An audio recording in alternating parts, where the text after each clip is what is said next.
Bringing on an assistant is one of the fastest ways to create capacity, but it doesn't happen automatically, and what takes place in the first 30 days usually determines whether it works the way you expect it to. I'm Kyle Willis, VP of Growth at BELAY. I spend a lot of time working with leaders who are bringing on assistants, and I've seen this go in two very different directions. In some cases, leaders start to get meaningful time back within the first few weeks, and things begin to feel more structured and manageable. In other cases, the assistant is capable, but not much really changes, and the leader still feels just as involved as before.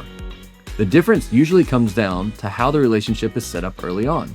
So in this video, I want to walk you through what tends to happen in the first 30 days and what great leaders do during that time to make sure this actually creates capacity. It all starts with clarity. In the first week, the focus shouldn't be on handing off as many tasks as possible. What tends to work better is starting with clarity around what needs to come off the leader's plate and what success looks like. That includes identifying the types of work that are taking up time where there is repeated involvement and which areas would benefit from consistent ownership. Without that clarity, it's easy to fall into a pattern where the assistant is helping but not truly responsible for anything. When ownership isn't clearly defined, work tends to drift back to the leader, even with good intentions on both sides. The next step is providing access. Once expectations are clear, the next step is making sure the assistant has the access they need to actually do the work. This is where momentum either builds or slows down. In many cases, leaders hesitate to provide full access to things like their calendar, inbox, or internal tools because they want to stay in control or ease into the process. While that instinct is understandable, it often limits how much the assistant can take on. When access is provided early, the assistant can begin to understand how work flows and where they can step in more effectively. That visibility allows them to move from reacting to tasks to supporting the overall structure of the leader's day.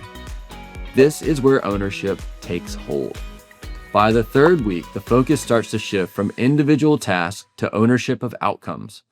Instead of assigning work one piece at a time, leaders begin to define areas that the assistant is fully responsible for.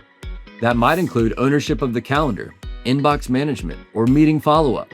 When those areas are clearly assigned, the assistant can manage them end to end without needing constant direction.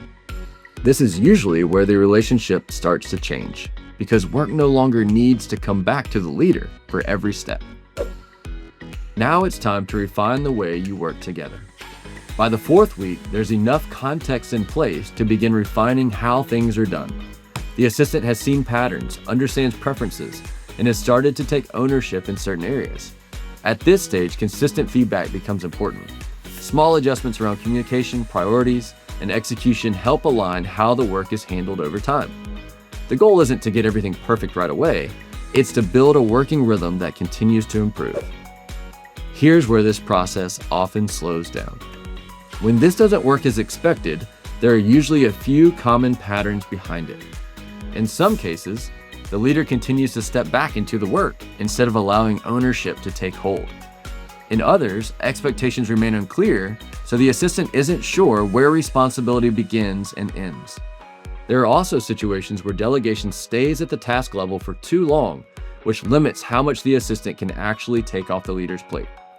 When that happens, progress tends to stall. Here's what it looks like when it's working. When this process is set up well, things start to feel different by the end of the first 30 days. The leader is no longer thinking about every detail of tracking every step of execution. Work continues to move forward. Calendars are managed more intentionally. Communication is handled more consistently, and follow-ups happen without prompting. There's a noticeable shift in how much mental space the leader has throughout the day. That's usually the point where the value becomes clear. Here's what to focus on moving forward. If you're in the early stages of working with an assistant, the most important thing is to stay focused on three areas: clarity, access, and ownership. Those three elements tend to determine how quickly you see results. Rather than trying to delegate everything at once, it's more effective to move steadily toward clear ownership in the areas that matter most. Over time, that's what creates consistent capacity.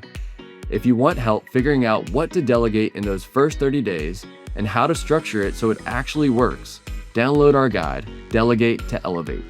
It will give you a clear starting point and help you build the right foundation from the beginning.